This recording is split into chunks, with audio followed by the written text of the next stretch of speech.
Bradford-Grey, Democrat running for State Attorney General. Why are you running for this office? I am running for this office because I know I have the vantage point to bring more people into protections of the office. And I have the legal acumen and experience to do it well. And so I know not only the scope of the role, but the opportunities of the role. And they're enormous as it relates to really tackling some challenges that people are feeling in their communities and households head on. Explain to our viewers what the duties of Attorney General are. So the Attorney General is a top law enforcement official of the state, but that can be deceiving in thinking it only means a law enforcement official as if it is a district attorney. And it is much bigger, it's much more general, and it's much more preventive.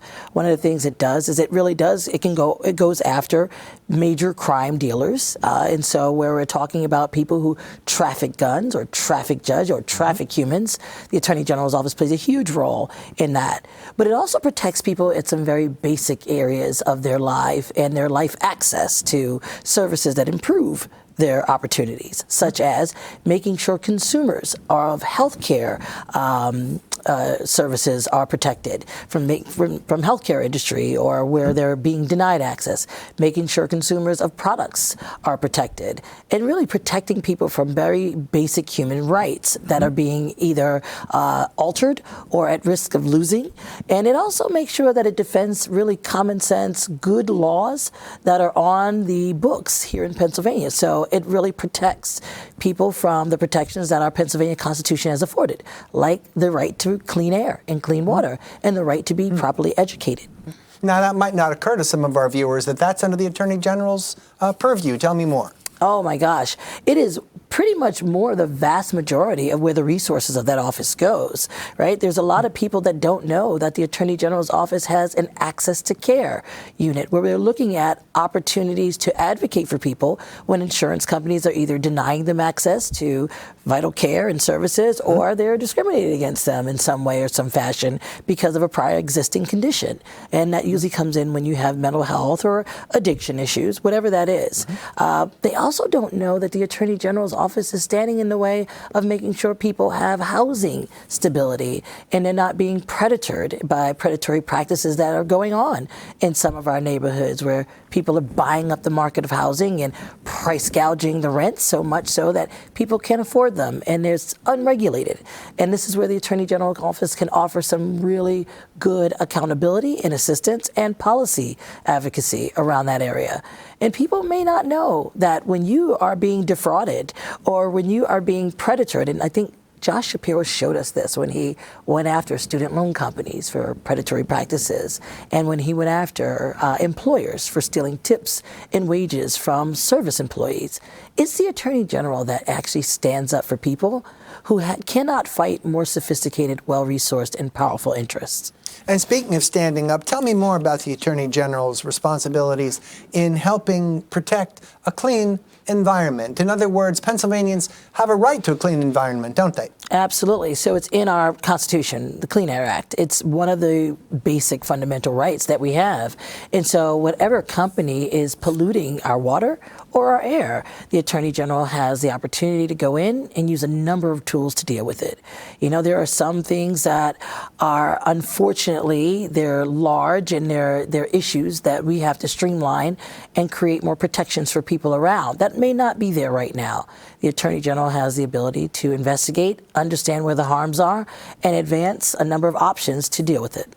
And in recent years, how have attorneys general helped Pennsylvania? Of course, keeping in mind that the Governor Shapiro was an attorney general himself. Oh, yeah. So, I mean, he really went after people that were polluting our water supply by their business practices. And that's the most basic level of how I can describe that. So there's a lot of different companies that dump in our drinking water areas. There's a lot of different companies that may use carbon emissions that are outdated or can be reduced in some way, in some practical way, right? You don't want to be impractical. You want businesses to grow, but you also want them to do it with a balance and perspective of making sure that people aren't going to be continuously harmed by your business practice, because we're not going to put profits over people. So the Attorney General can step in, but they can also step in where counties are allowing landfills to be dumped in areas where it really impacts the community in some way. And so really looking at governments and who you're taking money from to allow them to dump in areas that seem rural but have some real gems as it relates to stream water and creek water. Keir, we'll get more into your agenda for running for Attorney General, but first let's consider your experience and your background. I understand you worked in the Public Defender's Office in Montgomery County, so tell us about that work and what was involved. Yeah, so I did more than, I would say, work as a public defender. I was actually appointed by Josh Shapiro to lead that office, so I was the executive director of that office. And that's where I really found not only my real vast, keen knowledge of the system by being a practitioner in the system for, at state and federal levels, but I also saw that my leadership and awareness of how to collaborate with people really brought some meaningful initiatives that are still going and growing today. What kind of resources were at your fingertips as the chief legal defender? Yeah, so the resources that were at my fingertips were having a staff of lawyers, social workers, and I actually created the first social worker unit in that office, policy folks that were able to reach out and work with other organizations and community members on real issues that we needed both of us to kind of come to the table to advance those issues and create solutions. I also was able to work with community members in many ways because I had the resource of being able to go into churches and social justice organizations and people that really wanted mental health organizations and really connect our client base. That sounds like a community outreach. Oh, it was a community-oriented defender. That's what I created. And it really not only served the needs of the people, but also the system as a whole. It actually helped us reduce unnecessary taxpayer waste dollars where we could have done things much better by inviting people in who had the ability to connect people with services versus sitting at a jail cell not knowing what to do with them if they were low-level social need people and connecting them right away so that we can get that started and they're monitored and they're on a better path. I also really created an opportunity for the community to have their voice as a part of the decision-making processes at major decision-making points. And so where bail considerations were being made, communities from both sides had their ability to talk about what should be done to make sure that safety was at the utmost and forefront of our decisions. And then I created what we call participatory defense. And that I shouldn't say created. It was already created over in the West Coast, but I brought it here over to the East Coast. And we had the first participatory defense initiative in Montgomery County. It's still going, and it's spread wide. Now, give me an example, Keir. Who participated? So I called a meeting with about 72 different organizations in Montgomery County, and they were all from all over the spectrum, whether it was mental health advocates, whether it was advocates for victims, whoever it was, and they wanted to make sure that the outcomes were just. We called a meeting, and we asked who would want to participate in creating a community justice hub that allows us to teach people about the process of the system, the meaning of each hearing, and how their voices and their information can make those hearings go better and actually make the decisions more contextual and panoramic. And so that's what we actually did. And community was not just a spectator in the systems process. They were actually participants.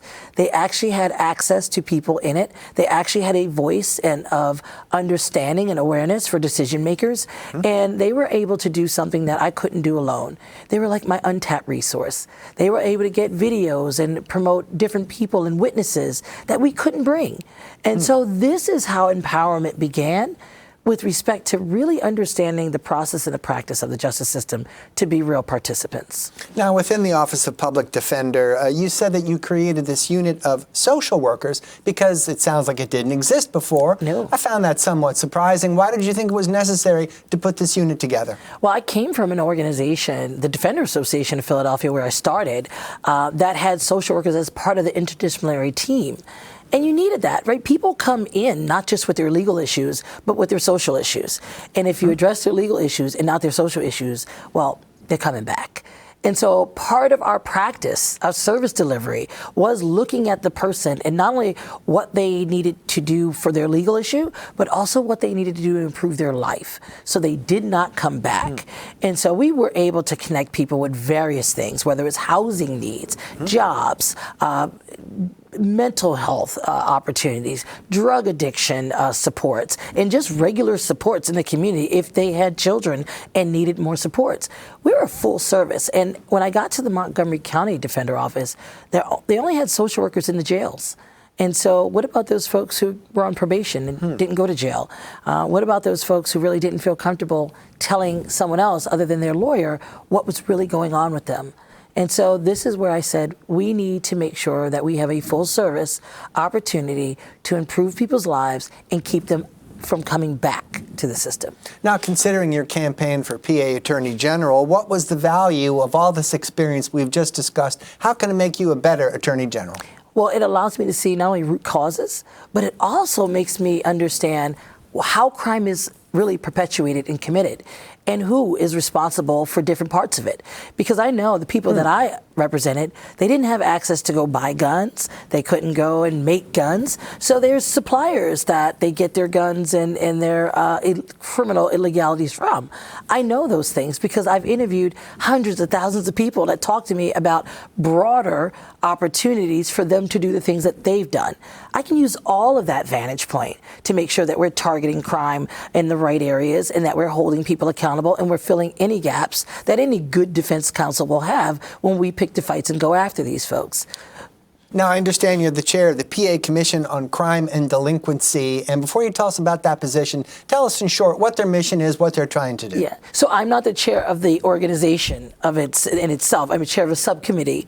Chair of the subcommittee. Yeah. The Pennsylvania Commission on Crime and Delinquency brings all kinds of practitioners in the justice system practice together across the state and really talks about opportunities to support good initiatives to reduce crime and increase opportunities for people, not just adults in the system, but juveniles in the system. And so you have stakeholders from probation, from law enforcement, from the District Attorneys Association, judges, and elected officials. And of course, I was one of the first public defenders to join as a commissioner, and that was Josh Shapiro. When he was the Attorney General, gave me the opportunity to do that.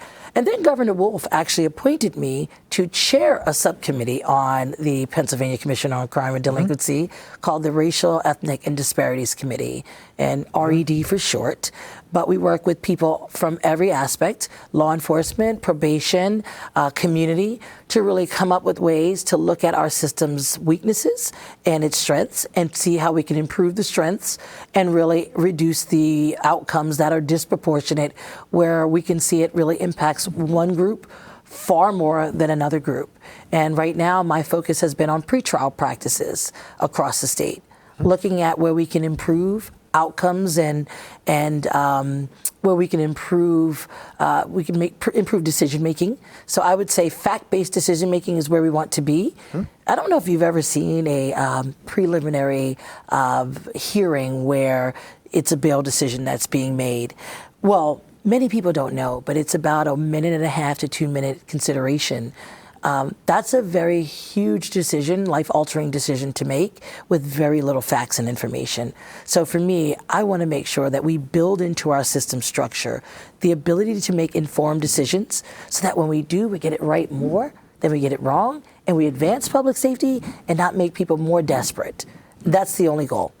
So let's bring up the work portion of your resume, bring it up to date. So right now I understand you're a partner in a law firm. And yes. What kind of work is keeping you busy?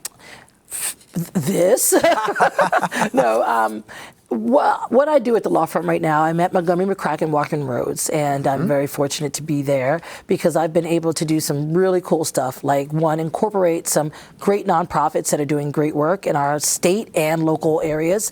So I was able to incorporate PACBOB, the Pennsylvania Black-Owned Businesses Trade Association, and that's doing very well. Got a lot of support by Governor Shapiro and Bob Casey. I also was able to incorporate a mental health mobile service in Philadelphia for communities that have been impacted higher by crime. Oh, mobile. That's interesting. Tell us more. Yeah. So this is going to be more of a mobile opportunity to go to people and really give them assessments instead of trying to see if they'll make their way to some office. Kind of an office. And this is what we really need. We really need different models to match the needs of the community.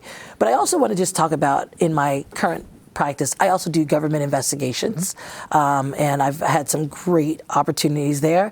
And I represent women CEOs and elected officials all across the state.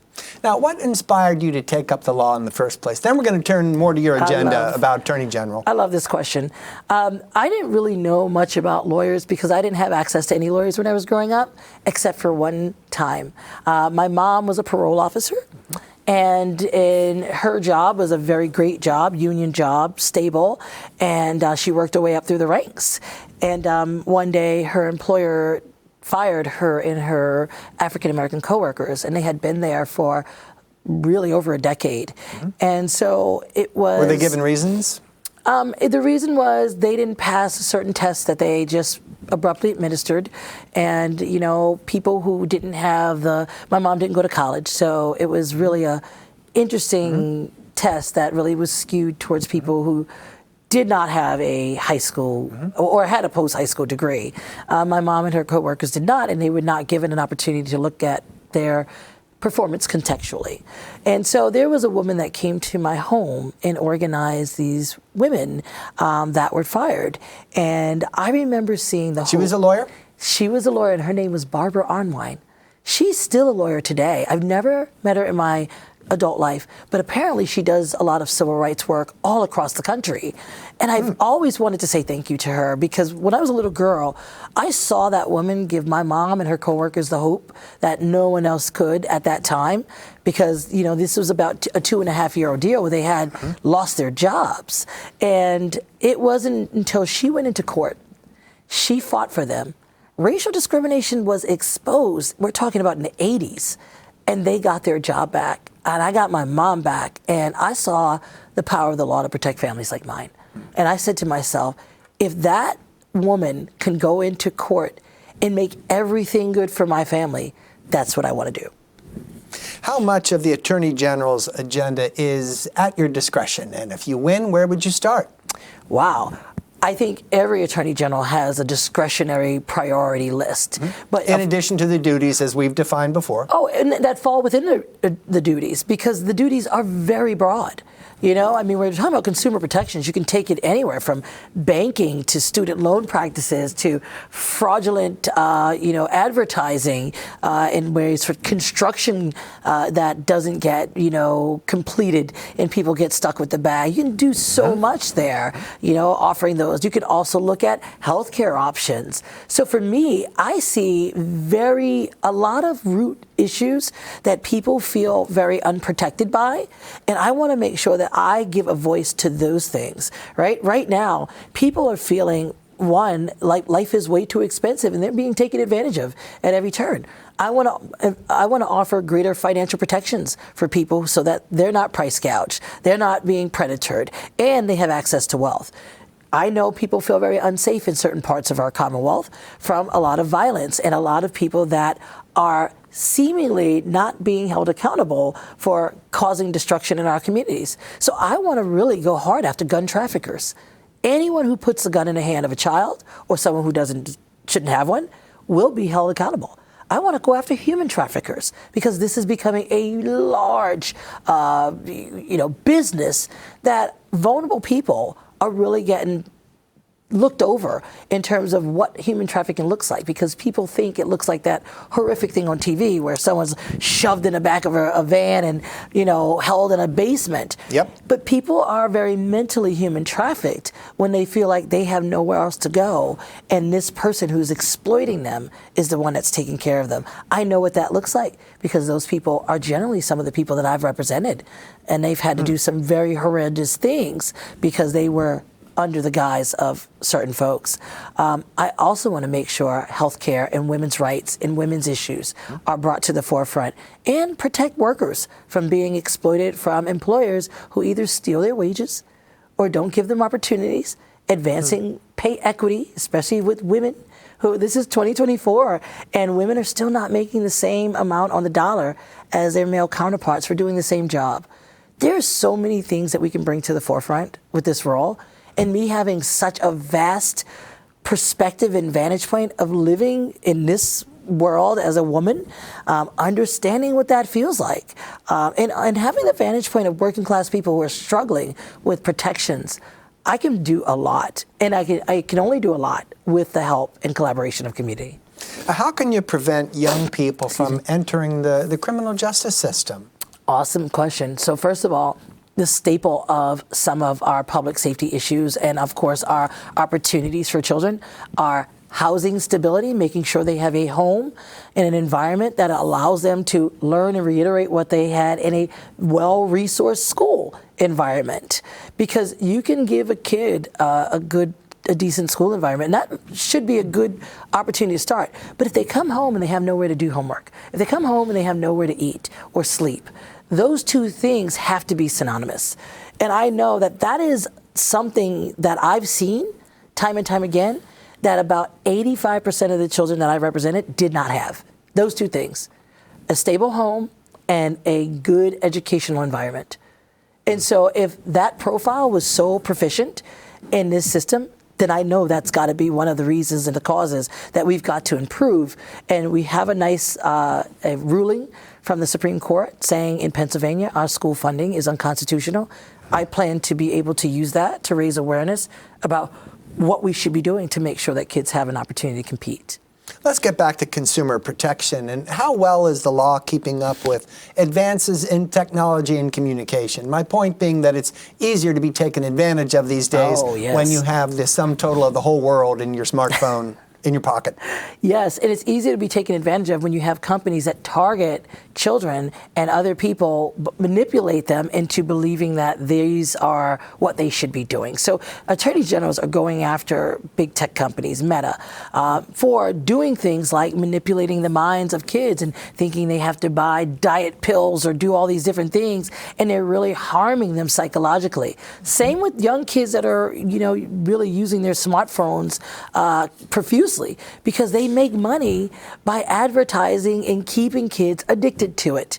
And so this is what's happening. Not just kids, adults too. They're constantly being scammed, and they're not pushing back on them to make sure that there are greater protections for fraudulent activity on those things, but also for the targeting and pushing product on kids that they're not ready for and they shouldn't be exposed to.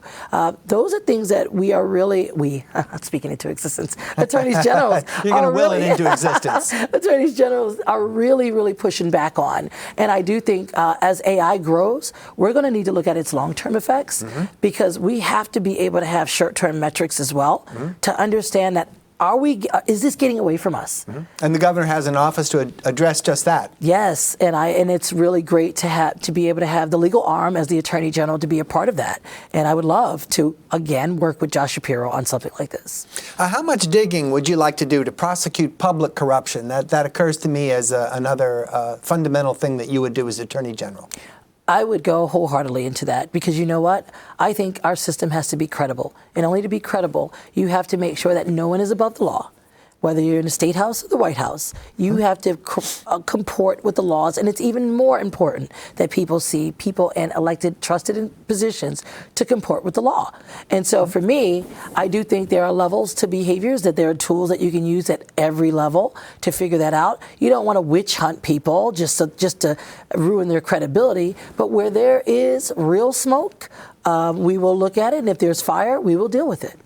Governor Shapiro is supporting the legalization of recreational marijuana. He mentioned that in his recent budget speech. Now, if you become Attorney General, do you have a position on that? Because obviously there would be, shockwaves to law enforcement. Yeah. So here's what I would say. I mean, law enforcement will have still the tools available to them to deal with real crime, right? I mean, the marijuana possession is, I would rather our law enforcement use their resources going after gun trafficking, going after more debilitating drugs. I really would. I think that's a better use of the time and taxpayer dollars and public safety advancement. But I actually agree with recreational marijuana. Here's why.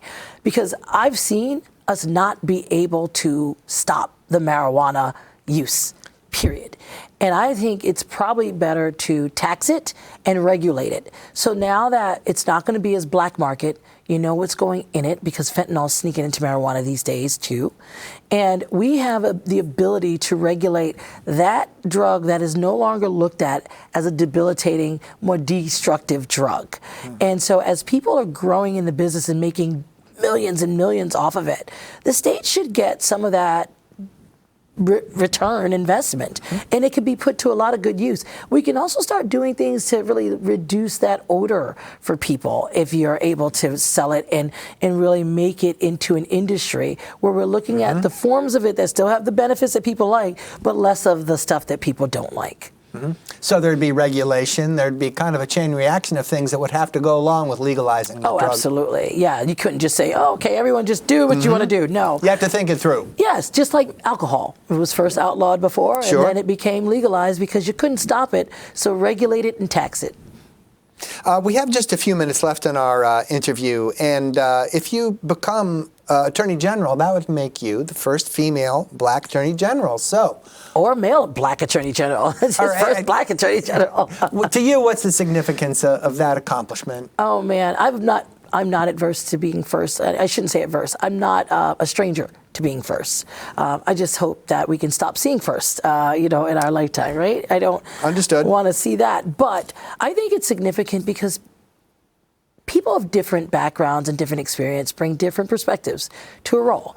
And not that we do things drastically, go to a left or right or anything, but we can just broaden the spectrum of the awareness of what people are dealing with. And like I said in the opening, you bring more people into protections of the role because you understand so many more communities and you see things differently. And I think that allows for just a vantage point that really reflects the communities that we serve. So I do think it's time for people to see different people serve in a role. I want to really build upon what Josh Shapiro has done but really add my own perspective to it.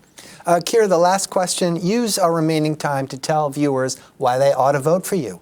Well, I think you ought to vote for me because I am the best person for the job. My experience, my experience as a leader too. I've led the largest organization than, people in this race. I led the Defender Association, which was about 535 employees in a $50 million budget. So I have the structural leadership experience to do this and the legal experience to do this. And I also understand both personally and professionally, contextually, what people are struggling with in their communities and in their households. And I will make sure that I raise women's issues from a women's vantage point, which is something that's going to be very necessary in our November election. We don't have a woman on the ticket, and that's me. And I think that it's important to have women standing up and fighting for women. Keir Bradford-Grey, Democrat running for PA Attorney General. Thank you. Thank you so much. I appreciate this.